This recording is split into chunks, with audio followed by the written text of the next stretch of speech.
Hello there. Be surprised if there were more retcons coming to the Monsterverse. I wouldn't be, you wouldn't be, I don't think anybody is at this point. More confusing lore for the Monsterverse is being established now, with VFX producers coming out and giving contradictory statements to earlier statements we had establishing things about Sila, for example. So we're gonna get into it in this video because guess what? Sila is probably still alive if what this VFX producer says is true. So we're gonna get into it in this video. If you guys enjoy my Monsterverse content, consider subscribing, and let's get into this huge retcon. The Atomic Fair.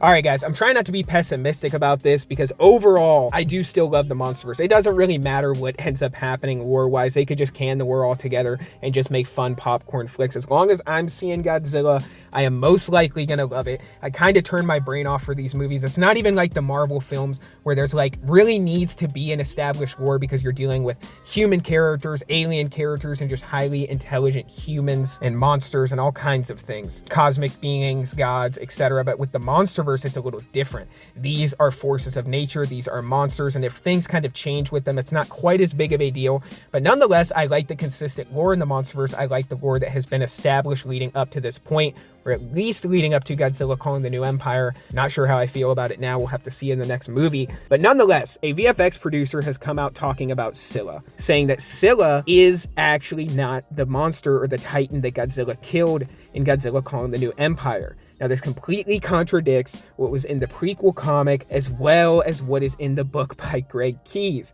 So there seems to be some miscommunication going on, or maybe something will be cleared up in the future. Or maybe Sila is the name of this species of titan and there's more so-called Silas out there. I don't really know.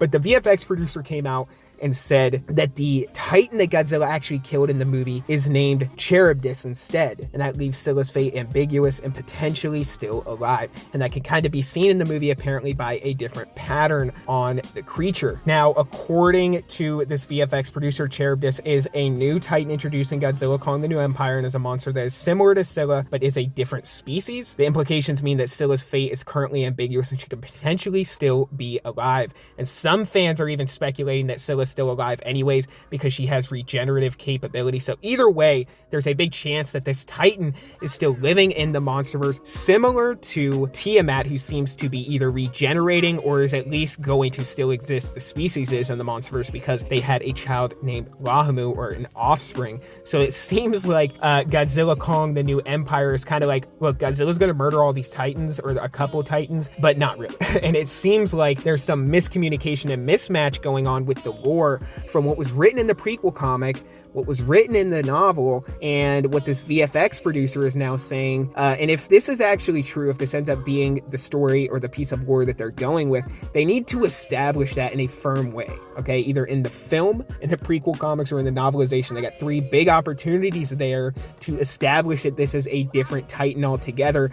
But now the water's been muddied and there's going to be a whole bunch of theory videos, and I'm going to make 1,000 theory videos saying Sila is dead, just like Zoslahawa, where I still kind of think that Zoslahawa was being set up to be some kind of space Godzilla, or at least an external threat that was being teased for the Monsterverse. I kind of firmly believe that based on the Godzilla versus Kong scrapped concept art showing a flying Godzilla. But anyways, yeah, in terms of Sila being potentially dead or alive, I don't really care what route they go with the character. I'm okay with her having died. I'm also okay with her still being alive. I'd have to assume that the species of Titan is still alive. But if Sila's a species, and if all these other Titans are species, it just kind of brings to the question to the forefront, why isn't Godzilla a species? Okay, but anyways, comment down below, guys. Let me know what you think, because this is big news for the Monsterverse. That means we could see Sila in a potential future appearance in the Monsterverse, or at least see the species of Titan return. Seems like a most likely thing that's going to happen once they build up to some big event film. They have to build up to some big event film at some point, and I think that's going to happen in the next Monsterverse movie. But comment down below, guys. Let me know what you think, and for this video, that is all I got. Wanted to give my commentary on this, so with all that being said, be safe and stay well, guys. Bye-bye.